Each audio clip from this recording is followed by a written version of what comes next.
Hello, everybody, and welcome today. I am joined once again by Barlow. Hello, First sir. and foremost, how are you doing? I'm great, buddy. It's good to see you. It's nice seeing you. So this is like an we're going off the beaten path That's from right. our normal shiny new toys and stuff A like little that. off script, I think, is what we're going to do Yes. today. Yeah. So a buddy of mine had an idea to kind of do like a top 5 list, make a list video or whatever, and just see how it turned out.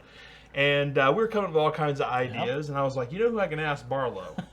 About these different wide variety of games. Right. Well, thank you. The first one me and my buddy, we came up with, he said, kind of deep cuts, right? So basically 5 games that you might not know about, Right. but you should know about. But I also started putting caveats on it too, such as we have to make it regularly available, right? So hopefully your local game store has these games, or you can still order them. They're still in distribution, right? Yep. These are all still in print, and again, I think it's a great idea of games that you may not currently be aware of, or maybe you are aware of, but you're not currently playing them, but you should be. But you should be. Yes. Okay. Exactly. So I've curated 5 different games.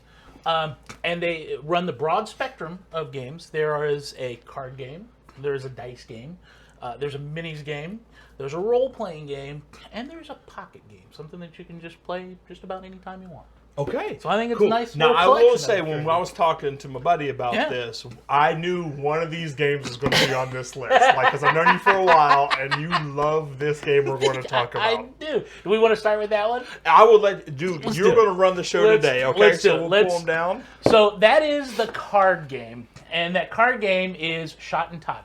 It's by Yellow, and they do a ton of different games. I'm sure you've seen the artwork before. And it is an incredibly simple game, but incredibly fun. It is a card game, and the objective is there are 9 stones, they call them, in the middle of the table, and you and your opponent, it is a 2-player game, are competing to win those 9 stones. The way that you do this is by making a 3-card poker hand on opposite sides of the stones. So these are not regular playing cards. They are numbered 1 through 9, and there are 6 different colors. So there's 54 cards in the game, and what you're trying to do is you're trying to make either a color run, or you're trying to do 3 of a kind, and it's standard poker rules, 3 cards, and you win the stones. The way that you win is you either the first player to secure 5 stones, or you can get 3 stones in a row. So there's it's a simple game, simple play, very easy to pick up. It is incredibly thought-provoking despite the simplistic nature of the game. And I can tell you, I've played it for hours. I have literally sat down and played it for hours because it kind of scratches the poker itch a little bit. Itch, yeah. Yeah, and it's also just a fun card game. And the artwork is hilarious, too. So we call that elegant, right? Like That's simplicity of play, Yeah. but deep, right? Like That's exactly right. That's pretty cool, and it says 8 and up too. So It is. you kids can play this game too, Easily, right? very easily, because all you have to know are just the typical poker hands, and it's even simpler because it's only 3 cards. So you don't have to worry about things like a full house or some of those more confusing elements. So on the cards here, it looks like it has humans and stuff like that. But what's the rooster on the?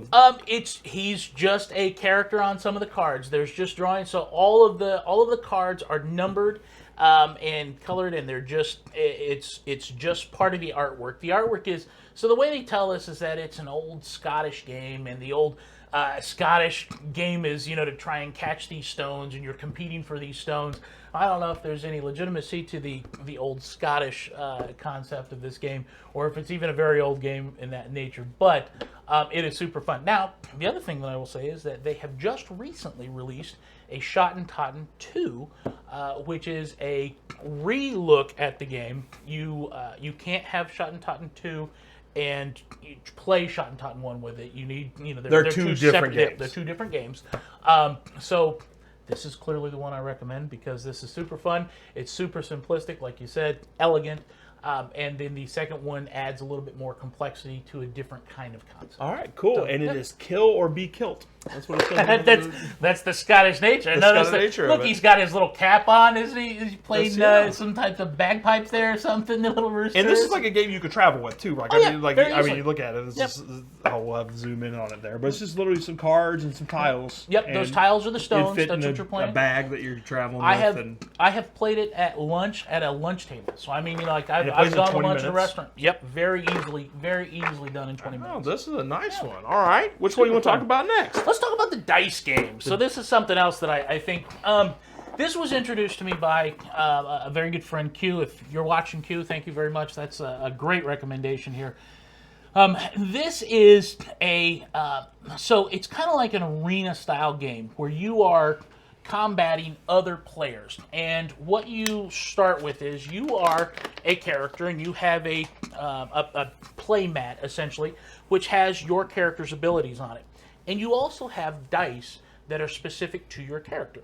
So on your turn, it is a Yahtzee-like rolling system where you roll the dice, you keep some of them that you want, and then you can re-roll the others, and you get up to 3 rolls per turn. Okay. And at the end, you assign your dice out, again, like Yahtzee. So maybe you need 3 of one kind, 3 of one symbol, and 2 of another. Maybe you need 5 of one symbol. But the more difficult your Yahtzee roll is, and again, there's symbols, not just numbers, the more difficult your Yahtzee roll is, the more impactful your maneuver or your play is in the game. So you can kind of see everybody has if you roll a Yahtzee, i.e. 5 of the same symbol, of one particular symbol, that's kind of like their ultimate move. And so all the players have this. You play typically but you can play 2 people, you can play 4 people.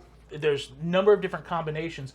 And the rules are really nice because if you play with an odd number of players, it sets it up so that it's not everybody beat on one character. Okay. You have specific targets that you can go after, and there are other rules that make it so. Like, for example, you could get an extra point that lets you do something in the game if you attack someone who has the highest number of health in the game rather than the lowest number of health. And if you attack someone who's not the highest, then you don't get like an extra draw or something. So you're drawing, you have cards that you can play as well, and those cards basically allow you to improve your maneuvers. So the play mat is such that it's got your basic maneuvers on it, but as you execute those maneuvers and you get a little better, you can lay down improvements to those maneuvers, which are numbered on the cards. And that way that shows you different combinations or more powerful moves that you can make. Okay, now the one thing I do know about this game is it has a bunch of expansions. Yes. Right? There's all kinds of like cool expansions for it. Yes.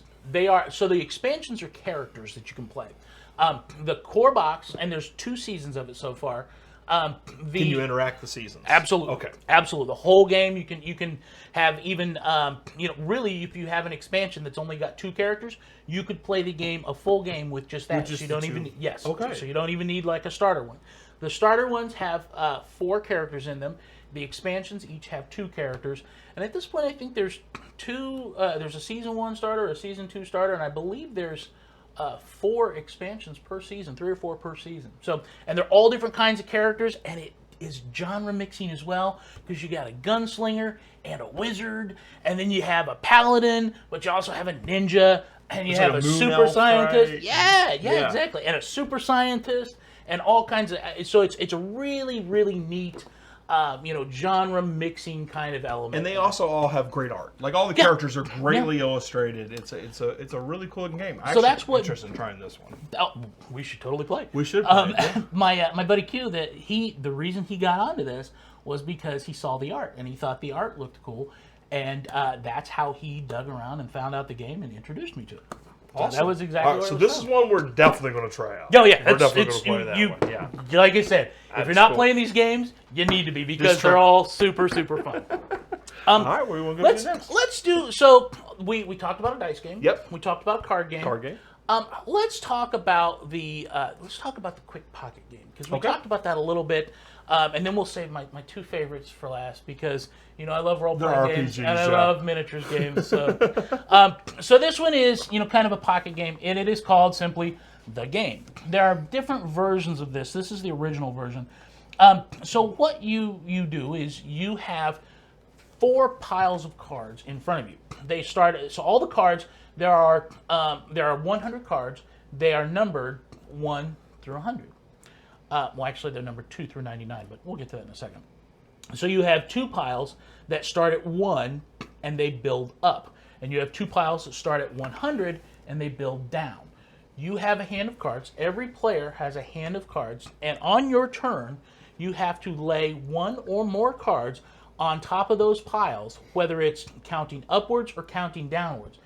The objective of the game is to use all 99 cards, numbers 98, 2 through 99, and to exhaust them onto the piles. The trick is, though, if I go, like, let's say I have the number 2 card, and you have the number 3 card. Well, if you start off by laying the 3 on top of the 1 as it builds up, I can't lay the 2 on it. So my 2, I have to spend it somewhere else. I either have to lay it on the other one if it's unspent, or I have to wait until we go all the way down from 100 to that. Yeah, I have to hold on to this until we get low enough. But it depends on how the cards you have in hand. Now, as the game is designed, you're not supposed to table talk. However, I have found that table talking during this game is super fun. It's it's kind of hard to like not table talk during a game, right? Well, like it's especially when it is cooperative. And at the end of the day, I don't feel like the table talking really helps all that much anyway, because it's how the cards are dealt out. You know, if you're smart enough to get through it, there's definitely a learning element. It's fast play. Again, the concepts are super simple. You wouldn't think to look at it and to say, oh, I'm just going to start laying cards 1 through 100 on a stack. What's fun about that? Well, again, it comes down to it's one of those pieces where you're passing cards around. You are limited your ability to play. Your opponents are putting cards down that are just starting to cut you off. And there's another component that if, for example, let's say there is on our count up, and there's a number 42. If I have a number that is exactly 10 away from the top card, either counting up or down, so I could restart 42. If I had the 32 card, I could lay it on top of the 42 and I could restart that lower. So you always have to kind of look for those types of things as well. Just like the countdown, if all of a sudden, it was on the 100 that's counting down, if it was at 68 and I had the 78 card, I could put that on top and that restarts the number at 78. So again, the rules are super simple. I know that in me speaking here, I may have made them appear to be a little more complex than they are. They're not. It's super fast play. Super, sit down and play it. You can play an entire game of it with 2 people, really, in 10 minutes. With 4 people, 15 minutes. As it says 20 minutes, and then it's another 8 and plus game. Yeah, or whatever. Yep. And like you said, a pocket game. So it's another one you can toss in your bag, and take with you, if you're And this traveling. truly is, because there's no tiles or anything. This is just literally, there are 102 cards, right? There's cards 2 through 99, and there's 2 number 1s and 2 100s. So 102 cards is all there is. You can wrap a rubber band around that and throw that in your pocket. Just You're ready to play go. it. Yep, All absolutely. So good pocket game there. It's a good pocket game. All right, so we're getting into role playing. Yeah. Your favorite. So the game that I wanted to pick out for role playing, I think is number 1. It's a beautiful looking book, and it's something that I think has gotten a lot of discussion on some of like the RPG net forums and some of those places where people have talked about it. It's designed from a system that a lot of people have been familiar with, and that is in particular like the Marvel Heroic Universe. And really, it got its start years ago in the Serenity role-playing game. So I'm, of course, talking about Cortex Prime. This is by Cam Banks. He's the lead designer of this. And for me to sit here and call this a role-playing game is a little misleading. Okay. And the reason for that is this is, if you think of it like a software developer, right? The application or the software, that would be the game. The code behind it, the JavaScript or what have you, that is really the core of what builds the game. This is more like a RPG language than a full game. And what I mean by that is you can't open this book and say, okay, everybody make a character as on page 3. Instead, this is how this book teaches you how to use the core concepts of Cortex Prime to establish a character and establish a game. You look confused, right? Yes, absolutely. I am. Perfect. We said JavaScript and stuff, and I was like, Barlow, we're a gaming show. I don't know if you know this or not. This is perfect. This is good. So what this game shows you is we're going to create a narrative role-playing game. And let's say that we are, as GM, I want to run a fantasy game. The tools to create a fantasy game are in here. Well, so then the characters in D&D, for example, you have ability scores, you have skills, you have equipment, and you have feats, right? And class abilities.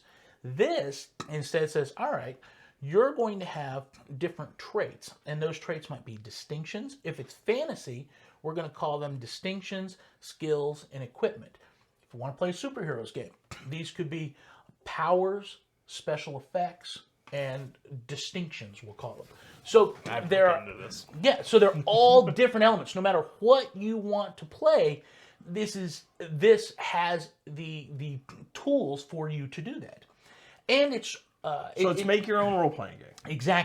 Exactly. And the nice thing about it, so if you can imagine 5th edition D&D, you can play anything you want with 5th edition D&D, because this tells you how basically all of the classes are built, how all of the monsters are built, how all of the encounters are built for any genre that you want to do. Okay. So, and as you can see, the artwork is beautiful. It has a ton of instructions on how to do so many different genres. Fantasy, science fiction, superhero, investigation, horror, comedy. I mean, there's so many different So this genres. book is like people who want to run That's exactly a campaign. Well, and it's also for players as well, because the rules of how it works are in there as well. So, for example, you want to build a character. Your GM will tell you, okay, you need these types of traits, and then you will go to the book. You'll pick out your traits, and you'll assign them abilities as instructed in the book. Okay. Very, very flexible system. A single character sheet in the back that you can use for all the game types. You know, I like checking character sheets. It's right there. So it's all in the back. You will have to. That's actually for. Some these are actually characters. Yeah, and those are for the named the named genres that are in there that they announced. So they have several settings. But the characters look like it's this, yes, right? Exactly. So it'll look just like this. Pretty straightforward. So this is like front and back kind of character sheet. Yeah, exactly. So again, it's a super fun game. Now, the other thing is, I know it's kind of pitched as a narrative role-playing game, but I don't necessarily think it's just limited to that, because when you play fantasy, it can be very much an engaging, combat-oriented game. It can also do courtroom drama. Where there's when you say narrative, you mean like all the role-playing stuff? No, because isn't like all role-playing narrative?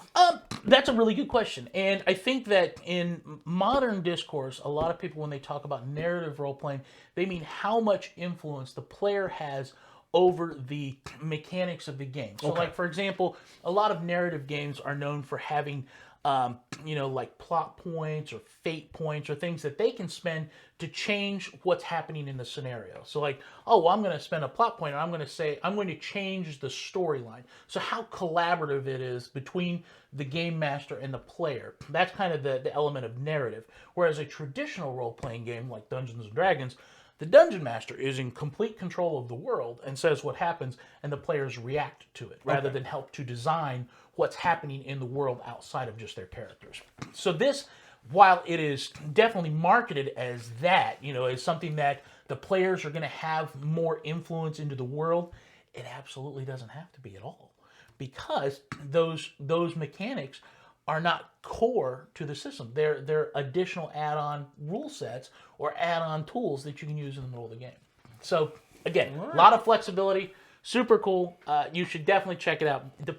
No matter what style of role-playing game you want, that'll do it for you. That's the same. All right. Yep. All right, and now we go to miniatures. Yes, right? yes, indeed. So, Stargrave.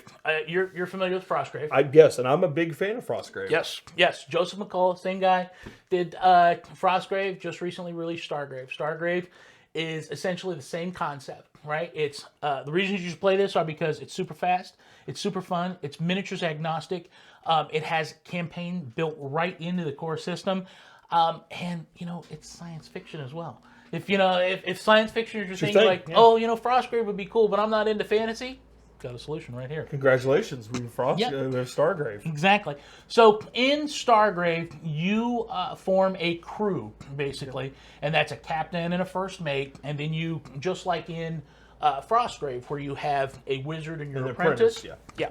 This is your captain and your first mate, and then you add a bunch of crew, and you go and you try and raid stations. And what I like about this from a miniatures game that's different from a lot of others is that you're not just going to battle your opponent and trying to obliterate your opponent.